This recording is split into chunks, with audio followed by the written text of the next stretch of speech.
We're eager to visit with you about anything that matters to you. We've covered the basics, that you are more than you usually recognize. You are the creator of your own experience, moment by moment, and so is everyone else. And we want to lay one platform. It's an uncomfortable statement for some who haven't thought about it much before. But as the day unfolds, we think that you'll feel the harmony of it as your understanding begins to bubble back to the surface, as you begin to remember all of this stuff that you have known for a very long time. In this universe, in this physical time, space, reality in which you are focused, there is not an already decided right and wrong about stuff. And you get the sense of that as you watch different families or cultures or civilizations making different decisions about different things, about what they deem is right and wrong. And they give each other such a hard time. In other words, the confusion about that, the argument over what's right and wrong, and the determination to make those that are doing what you consider to be the wrong thing stop doing it, and their decision to get you to stop doing the wrong thing. It is at the heart of the discord, not only that you have with each other, but the tug of war that you generate within yourself, which is really the only one that we're talking about ever, is that tug of war between you and who you really are and all that you've become. And so today, for a little while, rather than thinking so much about, Esther used to say to us, well, I wouldn't do that. I would never do that. And it took us a while to make Esther understand that that's sort of an irrelevant thing.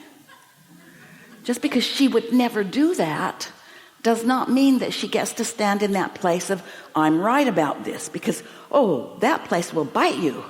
When you stand in a place where you are sure that you are right, you do so many irrational things that work against yourself and against the common good, against what you're really reaching for in terms of the harmony that you seek. So rather than trying so hard to keep defining this right and wrong thing, it's like, so you're stopped at the stoplight because it's red and you know that's right. You don't go on a red light unless the exceptions, you're turning right and there's nobody coming, blah, blah, blah. Or unless there's a sign posted that says under no conditions will you turn right, or not, but you know the rules and you've decided that you're not going to break this rule. And then you're doing something else that you knew was right because you remembered it from your driver's education training, that when you stop, you look in your rearview mirror to see what's happening behind you. So here's a red light and you're stopping, but you also do that other right thing. You look in your rearview mirror and you see that the 18-wheeler that's barreling in behind you apparently doesn't see the red light and he's not going to stop. So what do? Well, if you're an upright citizen, you sit there and you let him cream you. Because that would be the right thing to do.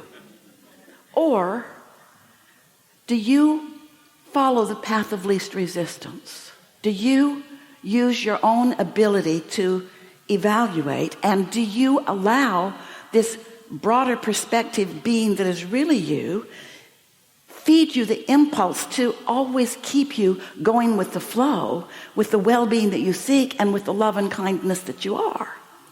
And so we know that's really a ridiculous analogy, because it's only those who don't pay attention who would not move out of the way of that. But there's a whole lot of things that you don't move out of the way of because you've practiced being in the way of them, because somebody has taught you that being in the way of that is the right thing to do. And we say, there is a source energy, infinite intelligence, absolute loving perspective of you at all times, calling you, gathering you as one of the cooperative components to cooperate with the well-being of your own life. But you got to be in the mood. You got to be in the vibrational atmosphere. You can be so resistant to your own guidance system. And when you are, then we know you want to blame the circumstances, you want to blame the others. And we don't want you to blame anyone. We want you to know what you don't want and know what you do want, and understand that when we talk about the path of least resistance, we're talking about the path of most allowance. And when we're talking about the path of most allowance, we're talking about the path of you allowing yourself to be the most of what life, all that you've lived, has caused you to be. And we also want to say, in a very powerful way, nothing less than that will do for you, because there is no regression. You can't live life which causes you to know what you don't want and ask for more, and your inner being stand there in your vortex with what you've asked for, focused upon what you've asked for and understanding it completely, and the law of attraction responding to that point of view, and all of the cooperative components being gathered to who you have become, and you not be one of them, and you feel good. That's the biggest tension that you've got going on. You have become so much that you are not allowing yourself to be. And most of the reason that you don't allow yourself to be what you've become is because you are arguing for the limitations that you learned when you were little or yesterday. This law of attraction thing, this bag of marbles that you're carrying around, it's complicated in the sense that a lot of things have affected what you put in there. But it's simple in the fact that this bag of marbles has a relationship with this bag of marbles, and the blending of the two is what the bliss of life really is what you came to do.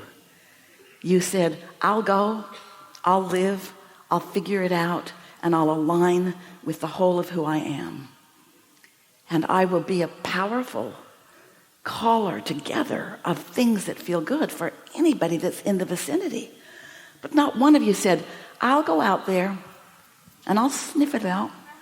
I'll find out who's doing the wrong stuff, and I'll get after them.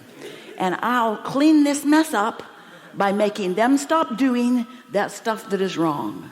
And we say, with all of the love that we can get Esther to muster in her voice, how's that working out?